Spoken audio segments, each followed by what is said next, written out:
안녕하세요. 뉴스반장입니다. KBS 보도에 따르면 2005년 6월 달에 오세훈 후보가 그 땅을 방문했다고 하는데 선생님이 당시에 오세훈 후보를 직접 보신 거죠?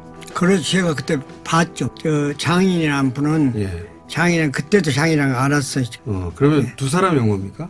운전수가 한 사람이 따라온 거 기억이 나요. 왜냐하면 차 타고 그 건너로 식사를 갔기 때문에. 총 세 사람이 왔는데 예. 한 사람은 운전수, 그러면 장인하고 오세훈 후보 이렇게 세 사람이 왔다는 거죠? 그렇죠. 예. 그렇죠. 혹시 그 자리에서 그 오세훈 변호사 아니냐고 물어도 보셨어요? 그렇게 안 물어보고 변호사가 안 하고 저 오세훈 의원님이십니까? 그렇게 의원이냐고? 의원이냐고 물어봤어요.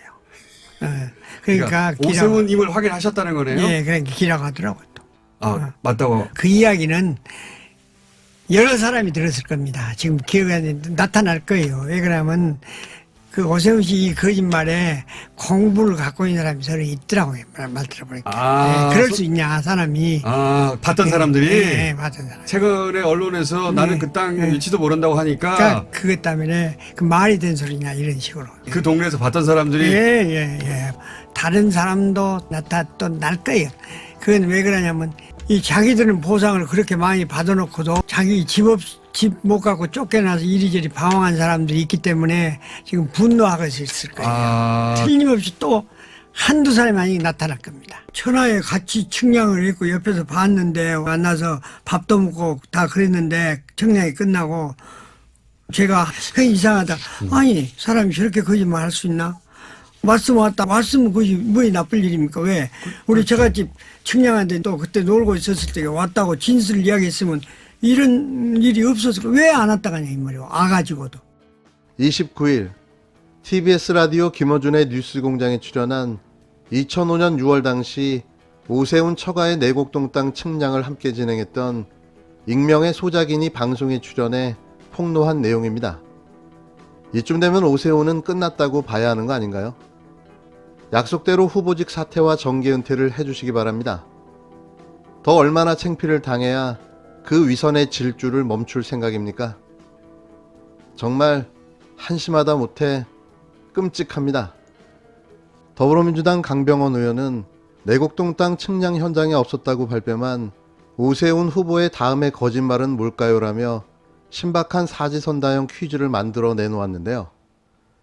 퀴즈는 측량 현장에 있던 사람은 1번 숨겨놓은 쌍둥이 동생이다.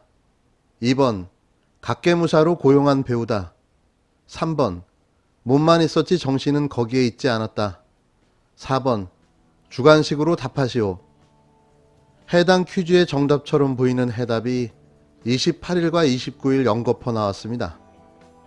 28일 KBS는 국힘당 오세훈 서울시장 후보의 알리바이를 묻는 질문에 대한 해답으로 몸만 있었지 정신은 거기에 있지 않았다라는 3번을 자신있게 골랐는데요.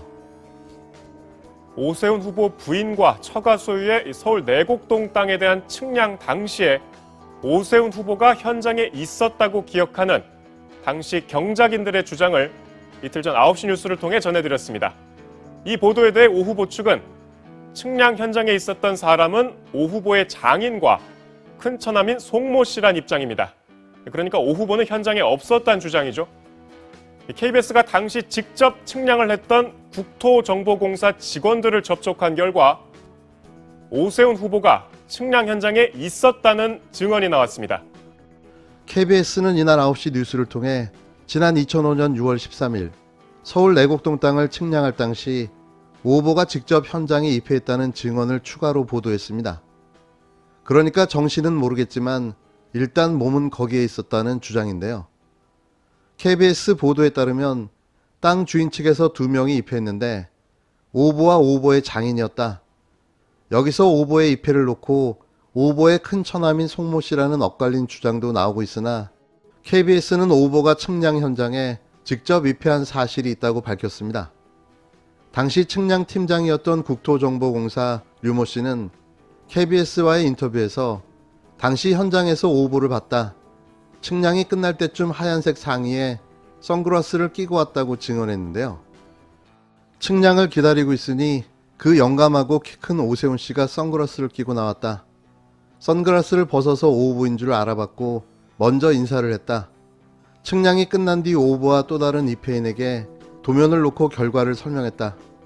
토지에 특별한 사항이 없어서 설명 시간은 오래 걸리지 않았고 오 후보는 알았다고 반응했다며 오 후보는 워낙 유명인이라 기억나지만 다른 입회인은 입회 서명을 받은 것 외에는 기억이 나지 않는다고 폭로했습니다. 이로써 문재인 애국동 땅과 관련해 오 후보의 거짓말 알리바이를 입증하는 보다 신빙성 있는 생생한 증언이 나온 만큼 오 후보에게 후보직 사퇴라는 결단은 피하기 어려워 보이는데요. 하지만 오 후보는 관련 땅의 보금자리 주택지구 지정에 관여하거나 압력을 가한 것에 대한 증언만으로 한정하고 있어 땅 자체의 존재조차 몰랐다거나 측량에 입회했다는 정도의 거짓말 시비는 당연히 모르쇠로 일관할 듯 보입니다. 집값이 올라서 자산 격차는 더 벌어져서 빈익빈 부익부가 심해졌기 때문에 공정과 상생의 상직의 도시로 반드시 만들어 올리겠습니다.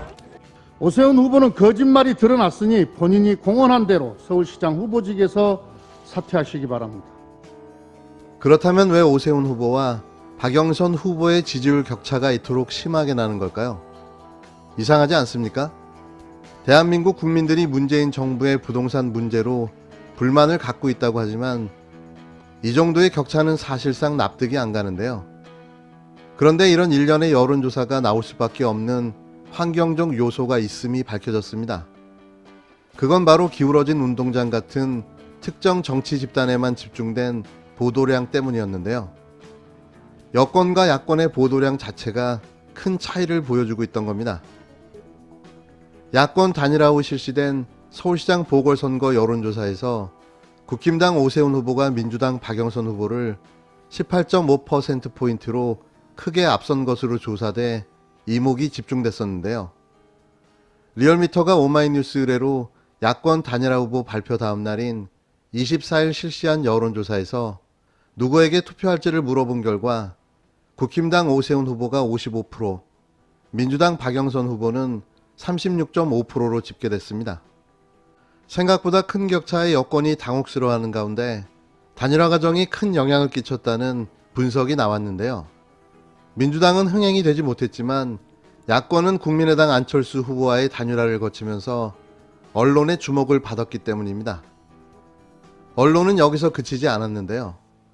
언론뿐만 아니라 온라인 주목도도 야권이 유리한 상황이 되어버린 거죠. 구글 트렌드를 통해 온라인 언급량을 보면 3월 초부터 오 후보가 박 후보를 크게 앞서고 있었습니다.